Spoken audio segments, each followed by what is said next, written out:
اوله خبره دا ده چې موږ افغانان ډیر یو بدبخته قوم یو او د هغې بدبختۍ یوه نښه دا ده پاچا صاحب محترم چې موږ داسې یو لیډر داسې یو رهبر داسې یو ولسمشر د لاسه ورکړ اشرف غني دا هغه څوک و چې هم بهرنیانو ته هم ګاونډیانو ته او هم لنډغرو ته او هم هغه غلو ټوپک سالارانو ته د سترګو ازغی و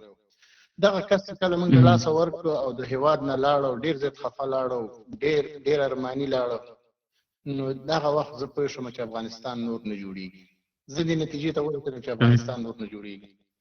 ځکه او دا زموږ د افغانانو د یوه لویه ستا غږ ویله کمزوری دی نه پوهېږم چې هغه او ستونی خراب دی ستونی خراب دی ورور دلته یې ولک لیکلي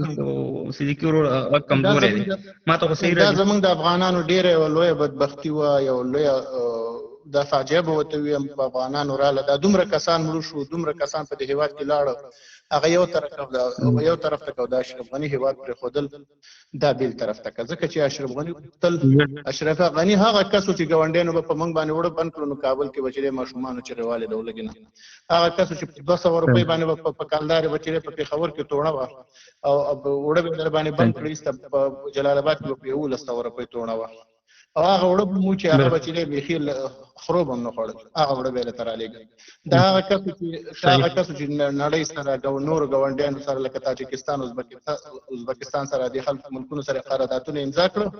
بیا به چې بارډر بند شو یا به سرحد بند شو یا به لیکه بنده شوله نو بیا به ګاونډي بمباړې واله د ګاونډي اقتصاد هم کم ځای ته ورسولو خو افسوس دا دی زه به بیا دا ویم زه به خپل ځان ډېر یوه بدبخت افغان ثابت ځان ته به زه یو بدبخت افغان ویم چې دغسې عظیم لیډر عظیم رهبر او دغسې عظیم ولسمشر چې زموږ د لاسه ووته او دغه د افغانستان په تاریخ کې زما په یاداشت خو نه دی راغلی که مخکې تېر شوی والله اعلم ځکه چې د هغې کمپیریسن یا مقایسه د دې سره نه شم کولی آینده کې مشکله ده که داسې کس راشي بله خبره راځو چې مقاومت په هکله مقاومت پاچا صاحب هغه وخته چا ویلي وو چې بره خېجې وایي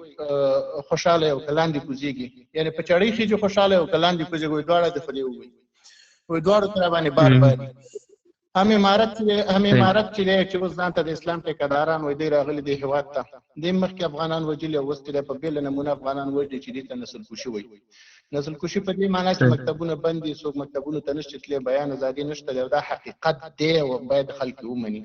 وروره د دې د ملاتړ چې دي د دې د ملاتړو ته وایم موږ یې ملاتړ کوو په حق یې ملاتړ کوو وتعاونوا الله په خپل کتاب کې وایي وتعاونوا على البر والتقوى ولا تعاونوا على الاثم والعدوان په نیک کار کې چې ولس ته خدمت وکړي د ولس ته یو خیرخواهي راوړي د ولس ته د سولې پیغام راوړي ولس ته داسې یو خدمت وکړي چې افغانستان د پرمختګ سبب وګرځي موږ یې ملاتړ کوو خو هغه څه چې مثلا چې افغانستان نورم د بدبختیو سره مخ کې افغانستان نورم د ګاونډیانو د بهرنیانو محتاجه کې په دې کې ورسره موږ کلک او بیخي مخالفت کوو نو راځو تا مخکې یو خبره وکړه پاچا صاحب زه یو دقیقه وخت نور علم نور ملګرو ته به اجازه دا وخت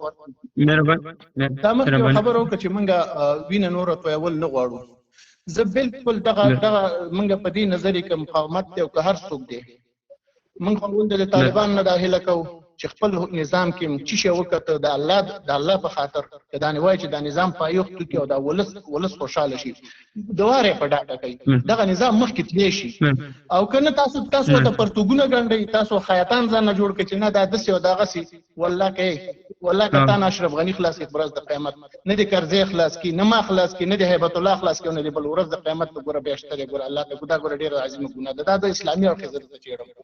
او مقاومتین چې دا هغه خلک دي چې دا مخکې تجربه شوي دي اوس هم تجربه شوي دي دا په شمول د لنډغرو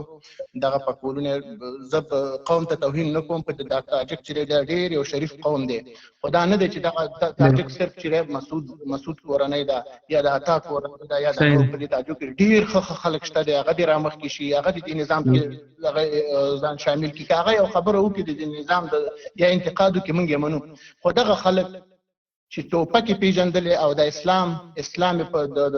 د اسلام نوم چې غلطه استفاده کړې او خپل هدفونو ته ځان رسولې او خپل غلا فساد په اسلام په نام کې کړی دغه او وینې د افغانانو پرې کړي دغه هیڅ افغان ته نه دغه مقاومت هیڅ افغان ته د قبول وړ نه دی موږ نه غواړو چې په افغانستان کې وینه توی شي موږ نه غواړو چې په افغانستان کې نور خویندې میندې کونډې شي نه غواړو چې نور ماشومان بس ډېر یتیمان لرو ډېرې کونډې لرو پاچا صاحب دغه بس دی دې الله صبر راکړي الله دې بر صبر راکړي ټول افغانان د الله صبر دې کور نشته چې هغه کې غم نه راغلی زه د ټولو هیوادوالو نه هیله کوم راځي سره یو شو، په اتفاق شو، په اتحاد شو. دغه مقاومت دی او که امارت دی او که څوک دی او که څوک دی چې لږ معمولي نقص هم پکې ته د واره سرکونو ته راوځي، د واره دغو ته راوځي، د دې په خلاف تظاهرات کوي. صحیح سریلانکا غونډه کې والله چې خپل حق ونه غواړي، که نه درته امارت درکړي او که نه درته مقاومت درکړي. مقاومت ظلمونو ته چې زه وګورم امارت بیا راته ښه ښکاري او څه ناڅه هغې ظلمونو ته چې زه وګورم. ګوره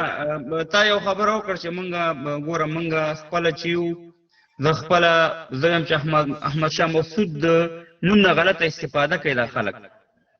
د هغې د نوم نه غلطه استفاده کوي. نه احمد شاه مسعود داسې سړی و هغه تېر شوی. مونږ داسې ډېر مونږ په یو احمد شاه مسعود کې بیا خبرې کوو، بیا به موږ په ټولو جهادي خلکو باندې کوو. خو هسې مې درته وویل چې بعضې خلک د هغې د نوم نه استفاده کوي، دلته تعصب او قوم پرستۍ ته دغه وایي، او موږ دغه خلکو سره نه تعجب ولاړ دي نه ورسره خپل شخصي څوک چې مفادات لري هغه ورسره ولاړ دي. نو ذکر ډېره مننه، خوشحاله شوم. خبره کوم اخري پیغام د موجوده نظام دغه ته ورکوم چې ځان مه محدودوئ.